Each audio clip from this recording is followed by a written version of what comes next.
அன்பே சிவம்.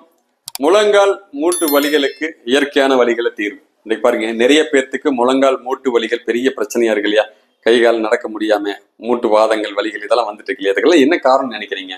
முதலாவது, உடம்புல சக்தி பற்றாக்குறை. இரண்டாவது, முழங்கால் மூட்டுகளில் நீர்க்கோர்வை. உடல் அதிகமாக பருமனாகுது, அதாவது உடல் எடை கூடுவது. அதே மாதிரி நீர்க்கோர்வை, மூட்டுகளே நீர்க்கோர்வை. வயோதிகம், அதுக்கப்புறம் வாத நோய் அப்படிங்கிற வாத பாதிப்புகள் இருக்குல்ல. இந்த 5 காரணங்களாலும் பாத்தீங்கன்னா முழங்கால் மூட்டு பிரச்சனையும் தீராத ஒன்றா இருக்கு. இப்போ பல்வேறு விதமான ஒரு மருத்துவங்கள்ல சிகிச்சை எடுத்துட்டு இருந்தா கூட நாம் சொல்லக்கூடிய மிக எளிமையான தீர்வுகள், இந்த 5க்கும் எளிமையான தீர்வு என்னென்ன? சக்தி இல்லாத இருக்கிறதுக்கு, சக்தி பற்றாக்குறையா இருக்கிறதுக்கு, நீர்க்கோர்வைக்கு, அதிக உடல் எடைக்கு, வாத பாதிப்புக்கு, இந்த அனைத்துக்குமே தீர்வு சொல்லியிருக்கிறேங்க. கீழே டிஸ்கிரிப்ஷன் பாக்ஸில் போய் பார்த்தீங்கன்னா இதற்கான முழு விவரங்களோட அந்த வீடியோ உங்களுக்கு காண கிடைக்கும். அதை பார்த்து பயனடையுங்க. நன்றி, வணக்கம்.